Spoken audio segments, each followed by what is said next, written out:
சிம்பிளா, ஈஸியா 10 நிமிஷத்துல 80ஸ், 90ஸ் கிட்ஸோட ஃபேவரட்டான பால்கோவா, ஹல்கோவா எப்படி பண்றதுன்னு பார்க்கலாம். இது மைதா இல்லாம பொட்டுக்கடலை வச்சு பண்ணியிருக்கோம்.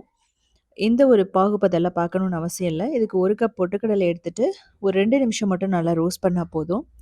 லைட்டா கிறிஸ்பினஸ் வந்துரணும். அதுக்கப்புறம் ஏலக்காயும் போட்டு 1 நிமிஷம் ரோஸ்ட் பண்ணுங்க. இதுக்கப்புறமா இத ஆற வச்சுட்டு நம்ம ஃபைன் பவுடரா அரைச்சிரணும். அதுக்கு முன்னாடி ஒரு ட்ரேவ ரெடி பண்ணிக்கலாம். பட்டர் ஷீட்டோ இல்ல நீங்க நெய் தடவி வச்சுக்கலாம். இது ஆறுனதுக்கப்புறம் மிக்ஸியில போட்டுட்டு, நல்லா ஃபைன் பவுடரா அரைக்கணும். ஸோ உங்கனால ஃபைனா அரைக்க முடியலன்னா, சலிச்சு கூட நீங்க எடுத்துக்கலாம். இதில 1/2 கப் சுகர் இல்லன்னா ப்ரவுன் சுகர் எடுத்துக்கலாம். இதையும் நல்லா ஃபைனா அரைச்சுட்டு, இந்த மாதிரி தான் இருக்கணும். ஸோ ஒரு பேன்ல 1/2 கப் நெய் எடுத்துக்கலாம். நெய் பிடிக்கலன்னா ஆயில் கூட நீங்க யூஸ் பண்ணிக்கலாம். சன்ஃப்ளவர் ஆயில் நல்லாயிருக்கும். இப்போ நம்ம அரைச்சு வச்ச பவுடர போட்டுட்டு, 2 நிமிஷம் மட்டும் நீங்க ரோஸ்ட் பண்ணா போதும். அதுக்கு மேல நீங்க ரோஸ்ட் பண்ணீங்க அப்படின்னா, ப்ரவுன் ஆக ஆரம்பிக்கும். ஸோ மொத்தமாவே 5 நிமிஷத்துக்குள்ள இந்த பர்ஃபி வந்து நம்ம பண்ணி முடிச்சிடலாம். ஸோ நீங்க வந்து லோ, மீடியம் ஃப்ளேம்ல வச்சுட்டு பண்ணுங்க. ஹை ஃப்ளேம்ல வந்து வைக்கக்கூடாது. கட்டி இல்லாம மிக்ஸ் பண்ணுங்க.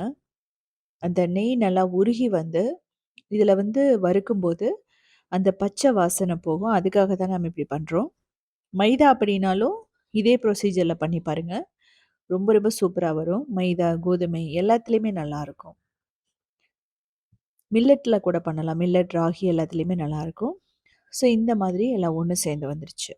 இப்போ வந்து பார்த்தீங்கன்னா, இதில நம்ம ட்ரேல போட்டுறலாம். இல்ல அப்டின்னா சின்ன சின்ன கப்ல போட்டு கூட நீங்க ஷேப் பண்ணலாம். ஸோ ரன்னியா இருக்குன்னு கவலைப்பட வேணாம். நம்ம வந்து இத ஃப்ரிட்ஜில தான் வைக்க போறோம். ஸோ ஃப்ரிட்ஜில வைக்கும்போது என்னாகும் அப்டின்னா, ஒரு 1/2 மணி நேரத்திலேயே நல்லா செட் ஆயிடும். நீங்க வந்து இந்த மாரி பண்ணும்போது, இத நம்ம ஃப்ரிட்ஜில வச்சுட்டே சாப்பிடலாம்.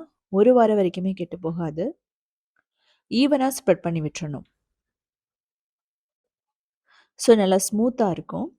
பொட்டுக்கடலையோட சேர்த்து நீங்க பாதாம், முந்திரி, பிஸ்தா இதெல்லாமே அரைச்சு போடலாம். ஸோ இத வந்து ஒரு 2 மணி நேரத்துக்கு அப்புறமா நான் ஃப்ரிட்ஜில வச்சிருந்தேன். ஸோ இதுக்கப்புறம் நம்ம டீமோல்ட் பண்ணிறலாம். தேவையான ஷேப்ல கட் பண்ணிட்டு, ஒரு ஏர்டைட் கண்டெய்னர்ல போட்டோம் அப்டின்னா, சொன்ன மாதிரி 1 வாரத்துலேருந்து 2 வாரம் வரைக்கும் கெட்டு போகாம இருக்கும். ஸோ இதே மாதிரி சிம்பிளான, யூனிக்கான ரெசிபீஸ் வேணும் அப்டின்னா, நீங்க உத்தமி கிச்சன ஃபாலோ பண்ணலாம். 2000 ரெசிபீஸ்க்கு மேல போட்டிருக்கோம். அது மட்டும் இல்லாம சவுத் இண்டியன் ஃபுட்ஸ் டாட்ங்கிற வெப்சைட்ட 19 இயர்ஸா ரன் பண்றோம். அதுலயுமே 8000 ரெசிபீஸ்க்கு மேல இருக்கு. எல்லாமே சிம்பிளான வெஜிடேரியன் ரெசிபீஸ் தான். அது மட்டும் இல்லாம கிரியேட்டிவ் வேர்ல்டுன்னு இன்னொரு சேனலுமே இருக்கு. அதுலயுமே 2000 ரெசிபீஸ்க்கு மேல இருக்கு. அதையுமே ஒரு 14 இயர்ஸ்க்கு மேல ரன் பண்ணிட்டுருக்கோம். ஸோ உங்களுக்கு ஒரு பீஸ் எடுத்து காட்டுறேன் எப்படி இருக்குன்னு சொல்லிட்டு. ஸோ பாருங்க. நல்லா ஸ்மூத்தா இருக்கும். ஸோ இத வந்து நீங்க செஞ்சிருந்தீங்க அப்படின்னா, 80ஸ், 90ஸ் கிட்ஸா இருந்தா சாப்பிட்டுருந்தீங்கன்னா எப்படி இருக்குன்னு சொல்லிட்டு கமெண்ட் பண்ணுங்க. ஸோ மைதாலாம் யூஸ் பண்ணும்போது, நீங்க வனிலா எசன்ஸ் கூட போட்டு பண்ணலாம்.